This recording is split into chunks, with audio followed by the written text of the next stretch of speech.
La Voz de América presenta.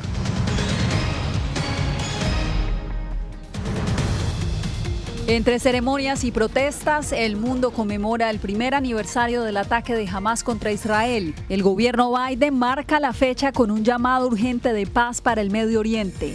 Además, un nuevo huracán amenaza el Golfo de México. Milton se fortalece a categoría 5. Autoridades en Florida ordenan evacuaciones en zonas de riesgo. Y Colombia rescata en aguas de la isla de San Andrés a 16 migrantes que intentaban llegar a Nicaragua.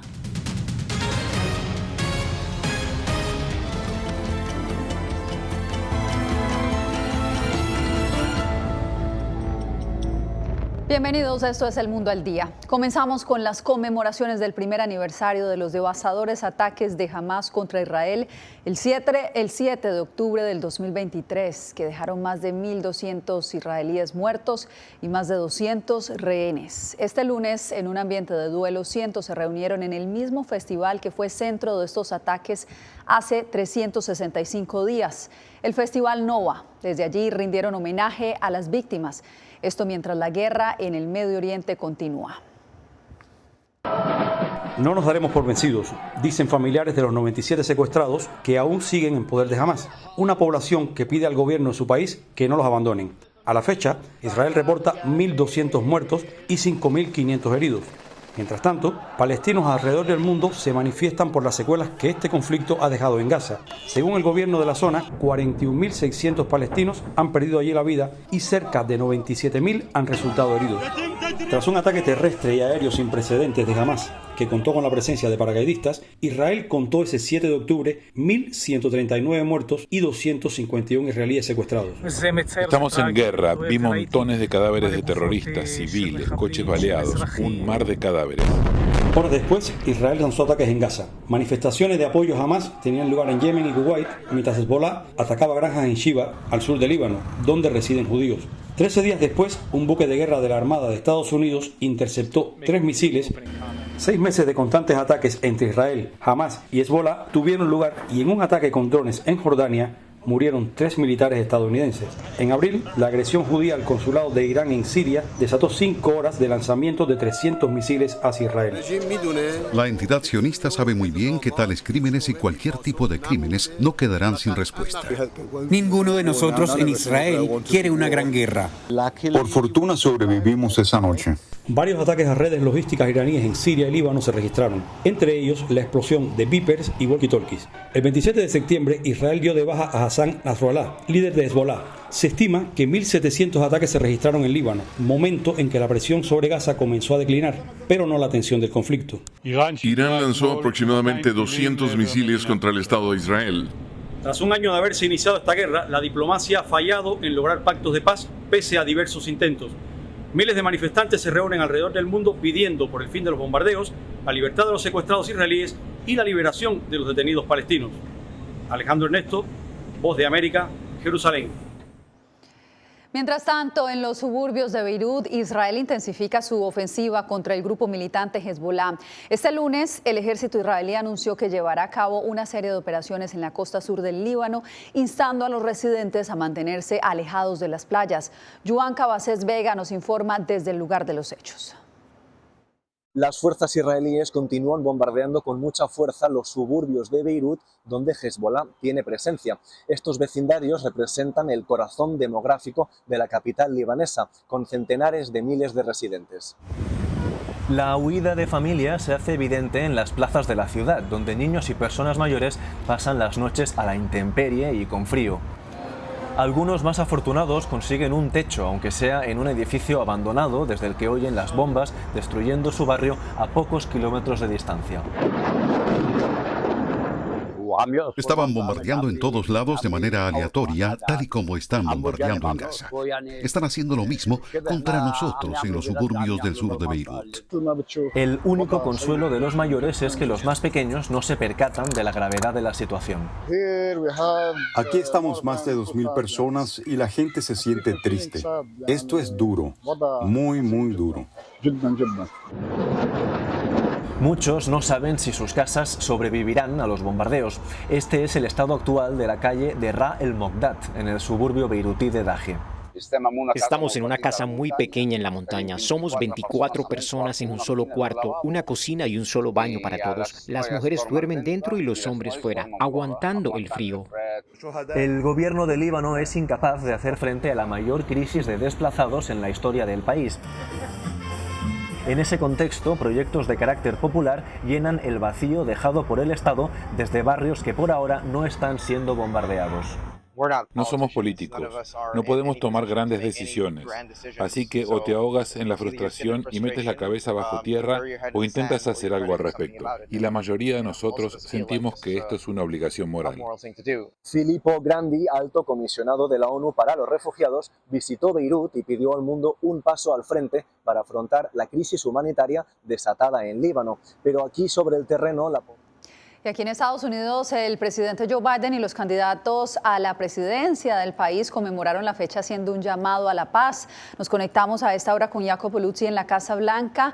Jacopo, ¿qué medidas están en este momento sobre la mesa para lograr esta desescalada del conflicto en el Medio Oriente? Yasmín, en detalle, la Casa Blanca dijo este lunes que está tratando de promulgar la vía diplomática para descalar la tensión, empezando con un alto al fuego temporal de 21 días entre Israel y el grupo militante Hezbollah en Líbano. Esta era la propuesta sobre la mesa de la semana pasada y sigue siéndola. Mientras sobre el conflicto con Hamas, Estados Unidos sigue buscando un alto al fuego, como lo había propuesto el presidente Joe Biden con su plan al final de mayo, para que los rehenes retenidos en la franja de Gaza regresen a casa y terminen las bajas civiles.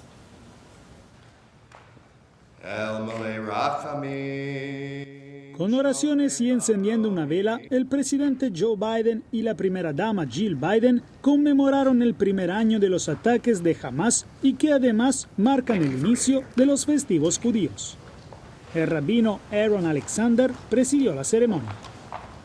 En un comunicado, el presidente renovó su compromiso con la seguridad de Israel y dijo: no dejaremos de trabajar para lograr un acuerdo de alto al fuego en Gaza que permita el regreso de los rehenes, un aumento de la ayuda humanitaria para aliviar el sufrimiento sobre el terreno y que garantice la seguridad de Israel y ponga fin a esta guerra.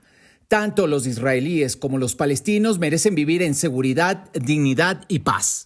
Y su secretaria de prensa este lunes agregó: también lamentamos la pérdida de vidas inocentes en Gaza, donde decenas de miles de palestinos han perdido la vida como consecuencia del conflicto que ha desatado el terrorismo de Hamas. Desde la ONU se rinde un tributo a las víctimas, pero la misión israelí y su embajador volvieron a criticar las acciones de este organismo.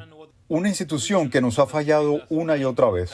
Cuando se produjo la masacre del 7 de octubre, la ONU no pudo encontrar la moral más básica para condenar el brutal asesinato de civiles inocentes. La ONU ha sostenido que desde el primer día condenó las acciones de Hamas y el secretario general hizo un llamado a silenciar las armas. He hablado sobre esto con frecuencia y con claridad. Es hora de liberar a los rehenes, es hora de silenciar las armas, es hora de poner fin al sufrimiento en el que está sumido la región, es hora de la paz, del derecho internacional y de la justicia. En conmemoración de este aniversario, la vicepresidenta Kamala Harris plantó un árbol de la esperanza en su residencia del Observatorio Naval aquí en Washington, D.C., junto con su esposo Doug Emhoff, mientras que Donald Trump dará un discurso en un evento en Miami más tarde en el día de hoy. Te agradezco por el reporte, Jacopo. Y en otras noticias, continúa la alerta en Haití, donde miles de personas han huido de sus hogares desde el pasado jueves tras el devastador ataque de pandillas en Pont-Saint-Denis, en la región de Actiboní. Según la ONU, se reportan 70 muertos y cerca de 6.300 desplazados. Muchos de los fallecidos fueron encontrados en las calles con disparos en la cabeza, según un portavoz de la Comisión para el Diálogo y la Reconciliación. En medio de la escasez de alimentos y agua, miles buscan refugio en casas de familiares o en lugares improvisados. La violencia de las pandillas, que controla el 80% de Puerto Príncipe, ha generado más de 700.000 desplazados internos, lo que genera una creciente crisis humanitaria.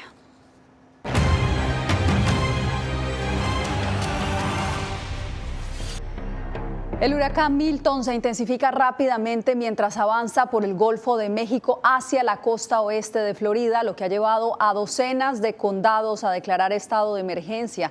Actualmente es una tormenta categoría 5 con vientos máximos sostenidos estimados en 257 kilómetros por hora. José Pernalete está en directo con nosotros. José, ¿cuál es la información más reciente allá en Florida? Yasmin, hasta los momentos se aguarda por la coordinación de todos los esfuerzos a partir de la reciente declaratoria federal de emergencia dada a conocer por la Casa Blanca. Esto quiere decir que esta medida ejecutiva más bien lo que hace es unir los esfuerzos tanto del Departamento de Seguridad Nacional como de la agencia FEMA, la agencia encargada para el manejo de situaciones de emergencias en Estados Unidos, en coordinación con la Gobernación de Florida para garantizar cada una de las piezas necesarias para la asistencia y no gastar tiempo en trámites burocráticos. Para que tengan una idea, los expertos del Servicio Nacional de Meteorología nos han dicho hace tan solo minutos que esta manifestación tormentosa en tan solo 24 horas se convirtió desde una tormenta tropical en un huracán de categoría número 5. Veamos el reporte.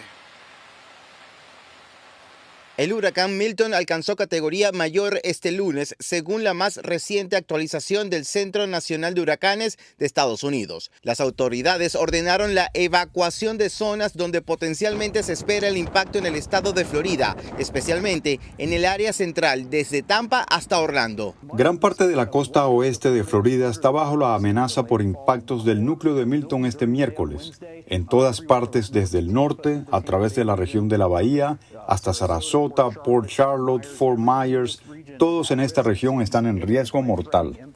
El gobernador de Florida, Ron DeSantis, ha declarado emergencia en más de 50 condados y advirtió que es momento inmediato para tomar previsión. Y no importa si llega a Tampa o Bradenton, si están en el suroeste de Florida, lo van a sentir, así que a prepararse. En el sur del estado, la advertencia es de tormenta tropical y está asociada con riesgo elevado en zonas costeras y residenciales. La Junta de Escuelas Públicas sopesa posibles medidas de emergencia. Esta es una tormenta importante y es importante que estemos preparados. Los impactos probables en Miami-Dade incluyen lluvia, inundaciones y posiblemente vientos de fuerza de tormenta tropical. Tanto el Servicio Nacional de Meteorología como las autoridades estatales y locales reiteran que es momento de establecer planes y rutas de evacuación hacia albergues oficiales. Por otra parte, en los condados de Broward y Palm Beach, las clases han sido suspendidas hasta el próximo viernes, a medida de que se evalúen los posibles daños de incidencia de esta tormenta, de este huracán de categoría 5, que esperemos se degrade a medida que impacte en el estado de Florida. Nuevamente contigo, Yasmin. Esperemos que así sea. José, te agradecemos por la noticia y quedamos a la expectativa. Y en más información, la policía de Los Ángeles ha estado enfrentando durante semanas un fenómeno que se ha vuelto popular. Se trata de robos a tiendas de autoservicio que perpetran en grupos de adolescentes. Fernando Mejía nos amplía. Un video publicado en la página oficial de la Policía de Los Ángeles muestra cómo decenas de adolescentes irrumpen en tiendas de autoservicio e indiscriminadamente roban mercancía, algo que perturba a la comunidad. Pues me parece mal, está indignante eso porque no está bien lo que están haciendo. Una vez difundido el video, algunos padres denunciaron a sus hijos ante las autoridades. Cuando vemos a los papás hacer esto y hacer responsables de sus actos a sus hijos, eso es lo correcto y les pido que lo sigan haciendo. Hasta ahora son ya 14 tiendas en un lapso de 3 meses y medio las que han sido robadas. Rosa Leonardo tiene un negocio de comida justo frente a una de estas tiendas que recientemente fue atracada y su temor es palpable. ¿Qué le preocupa a usted? Que lleguen aquí pidiendo dinero y esto, pues no es mucho lo que se vende, pero pues si llegan a decir que esto y esto, pues obvio que se les va a dar porque no los conoce. Muchos residentes atribuyen los incidentes a la escasa presencia de las autoridades. En un intento por detener esta ola de robos, la policía publicó varias fotografías de los responsables para que si alguien los reconoce, brinde información que permita arrestarlos. Su modo de operar es el mismo, llegan en grupo y la mayoría de los atracos han ocurrido los viernes por la tarde. Hay algunos negocios como el que se encuentra a mi espalda que en las últimas semanas ha sido asaltado en 2 ocasiones. Aún con la acción de algunos padres de familia, la comunidad los sigue culpando. Porque primero se corrigen en casa, porque si uno no corrige a sus hijos, pues ellos no tienen educación. En un comunicado, la policía de Los Ángeles dijo que durante los atracos los asaltantes incluso han lastimado a los clientes del lugar, algo que para muchos no tiene sentido. Por llamar la atención, porque no se lleva, ¿qué puede ver en esa tienda? Por llevarse unos chicles, unas sodas, pues no creo que valga la pena. De acuerdo con la ley de California, los padres de los adolescentes que han cometido estos crímenes son responsables por sus acciones, con multas que podrían llegar hasta los $25,000 según los daños causados. Fernando Mejía, Voz de América, Los Ángeles, California. En Ciudad Juárez, en la frontera norte de México, un grupo de migrantes ha comenzado a cultivar sus propios alimentos mientras esperan su cita para ingresar a Estados Unidos. César Contreras tiene la historia. En el albergue El Buen Samaritano, ubicado en Ciudad Juárez, migrantes en espera de una cita para ingresar a Estados Unidos han encontrado un pasatiempo en la agricultura. Esto nos ha ayudado bastante, tanto como emocionalmente, nos hemos distraído, hemos convivido, nos ha servido para una sana convivencia como albergue. En este vivero se cosechan rábanos, tomates, betabel, lechuga y más, como parte de un programa que les brinda apoyo por medio de una organización externa. Nos ha traído las semillas, lo que es la tierra, o sea, todo el material, ¿verdad? Y nosotros pues ponemos la mano de obra. Fundado en 2018, el albergue ha crecido bajo la dirección del pastor Juan Fierro García y ha recibido a personas de unos 30 países. Actualmente alberga a 71 migrantes de naciones como Honduras, Guatemala, Venezuela y México, algunos de los cuales han esperado hasta 10 meses por una cita con CBP One. Tenemos que ver la forma en que ellos participen en diferentes actividades para que se desestresen un poco y también para que tengan ese recuerdo, ¿verdad? O esa interacción que tenían en el campo, allá en sus lugares de origen. La incertidumbre y los motivos que los llevaron a migrar suele generar ansiedad en los migrantes. Por ello, algunos deciden dedicarse a mantener un vivero ordenado y productivo. Para que los que van viniendo pues puedan aprovechar el fruto, todo lo que quede sembrado. César Contreras, Voz de América, Ciudad Juárez, México. Seguimos en instantes con el rescate de una embarcación llena de migrantes en alta mar en aguas de Colombia.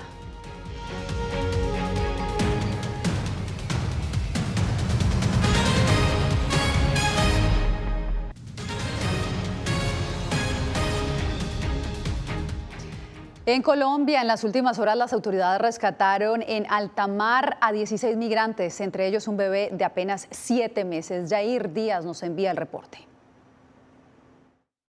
¡Quieto! ¡Quieto! ¡Quieto! ¡Hermano! ¡Quieto! ¡Quieto! ¡Quieto! Así fue el operativo de la Armada de Colombia, que en aguas de San Andrés encontró una embarcación ilegal llamada John King, que navegaba con 16 inmigrantes a bordo, incluyendo 4 menores de edad, con el objetivo de llegar a la costa de Nicaragua, para luego tomar ruta hacia Estados Unidos. En su interior se encontraban 16 migrantes de diferentes nacionalidades, entre venezolanos, personal de Cuba, y también tenemos unos migrantes de nacionalidad de Kosovo. Los uniformados lograron rescatar a un bebé de 7 meses de nacido en esta ruta ilegal. Es la primera vez que encuentran a un menor de tan corta edad en estas embarcaciones. Los 2 tripulantes fueron arrestados. Una vez asegurado el personal de manera oportuna, se logra conducir con las medidas de seguridad necesarias hacia el muelle de guardacostas de San Andrés, donde se le brindan los primeros auxilios. John Sánchez, experto en migración, asegura que la llamada ruta VIP por San Andrés ofrece 5 paquetes ilegales de navegación, los cuales varían según su precio. Se puede pagar entre $1,500 hasta $5,000, $6,000, dependiendo del tipo de embarcación que vayan a tomar y la velocidad que vayan a llevar. Son 232 kilómetros en mar adentro, yendo de San Andrés hasta Nicaragua. Según la Armada de Colombia, ya son 240 los migrantes que han sido rescatados por la isla de San Andrés en lo que va del año. Yair Díaz, Voz de América, Bogotá. En Venezuela, el valor del dólar en el mercado negro ha experimentado un sorprendente aumento del 20% en comparación con la tasa oficial. Esto, por supuesto, ha generado un incremento en los precios de productos y servicios. Adriana Núñez con la información. La brecha entre el valor del dólar en el mercado oficial y en el paralelo comenzó a abrirse en julio. Esa diferencia se refleja de inmediato en el poder de compra de la ciudadanía, pues buena parte de los comercios ajustan sus precios basándose en el dólar negro. Cada día que va subiendo, imagínate tú, el sueldo no sube, son los productos, pero el sueldo de uno no sube. Bueno, cuando compro un cartón de huevo no puedo comprar café. Hay veces que nos rinde un poquito la plata cuando hay unas oferticas por ahí, pero de resto no. En la semana me gano 25, 30 dólares que me dan y eso se me va en medicina, condominio, luz. Aunque las autoridades exigen vender y cotizar servicios a la tasa de dólar oficial, comerciantes y compañías se ven en un dilema. Que tienen que vender a tasa oficial, pero le tienen que pagar a sus proveedores a tasa paralela. Con una brecha de 20%, esta situación se hace muy difícil. Muchos comercios quieren recibir principalmente pagos en divisas, ofrecen descuentos si pagas con divisas. Los precios en muchos casos han subido y está generando pues distorsiones importantes a nivel del universo de las empresas y de los consumidores en Venezuela. El mes pasado, la inflación en Venezuela fue de un 3,4%, según el Observatorio Venezolano de Finanzas.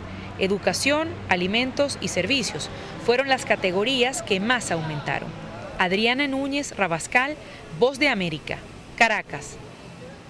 Usted quédese porque al volver la prensa boliviana suena las alarmas por aumento de agresiones contra sus miembros. Tenemos más.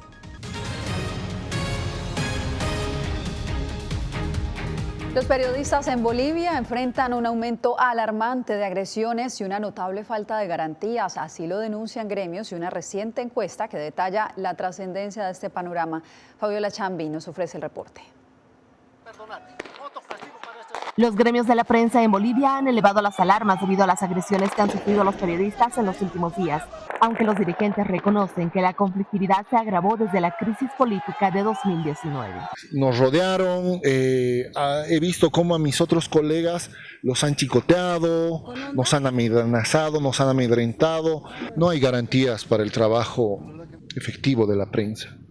Parece que de un lado u otro quieren que contemos su verdad. Según una reciente encuesta de la Defensoría del Pueblo, el 64,8% de los 329 periodistas consultados afirmaron haber sufrido alguna vulneración de sus derechos. Además, señalaron como los principales responsables a los grupos movilizados, los empleadores, actores políticos, miembros de la fuerza pública y organizaciones criminales, entre otros. Hay una extrema desconfianza de los periodistas acerca de los mecanismos destinados a investigar, a resolver o establecer responsabilidades por agresiones. El nivel de denuncia es muy inferior. Y lamentablemente como periodistas estamos expuestos a esto. Un 51% de los consultados dijo que no hay garantías de parte del Estado para ejercer el oficio. Sin embargo, el gobierno del presidente Luis Arce ha reiterado que en el país existe una amplia libertad de prensa. Fabiola Chambi, Voz de América, Bolivia. Nueva pausa y ya regresamos.